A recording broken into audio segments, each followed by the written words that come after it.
Hello guys, another day, another tutorial. So, paano ba ako gagawa ng aking columns? So, usually, pag columns ka, nandito yan. May mga sales, may mga performance ka. Pero usually, naka-default kasi is yung performance. So, paano ba ako gagawa ng aking column? So, basic lang.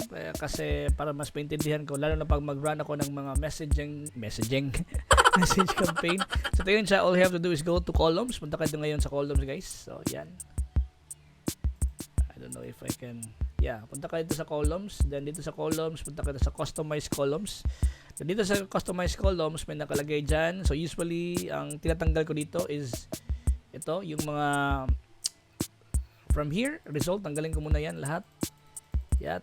Okay, then after that, then action, then dito, tanggalin ko yan. Ang mga iwan lang is campaign, delivery, and action. Then the first thing that I would do is I will look for ito, date created, and date last edited. Next is impression, kasi check ko yan siya lagi, yung impression niya. Di pa pala, reach pa pala. Okay, reach pa yung una ko. Okay, reach. Then impressions. Yan. Then CTR. Ito, CTR click-through rate. Then CPC. Yan. Messaging started. Yan.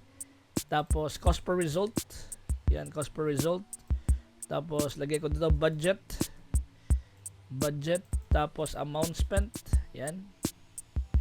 Amount spent. Tapos lagay ko dito, sometimes lagay ko ng purchases kaya na hindi ko siya matrack, pero lagay ko na siya ng purchase. Tsaka yung value, purchase conversion value. Then magtatype ko dito ng ROAS. Okay. Results. Okay. Then after sa ROAS, punta ko ngayon sa page. Okay. Engagement. Okay, engagement. Page engagement, post engagement, tsaka post comments. Yan. Tapos frequency. Then ano pa ba isa? I think yan na muna. May likes pala. Sama ko din yung likes. Facebook likes. O ba iba? So, usually yan lang, para makita ko lang siya, para easier for me to read the stat. Then, I'll go with save. Once done. Then, ito na yung makita ko na very presentable. Kasi ano siya. Makita ko yung delivery, yung action, yung date created, date last edited, o yung reach niya within the day.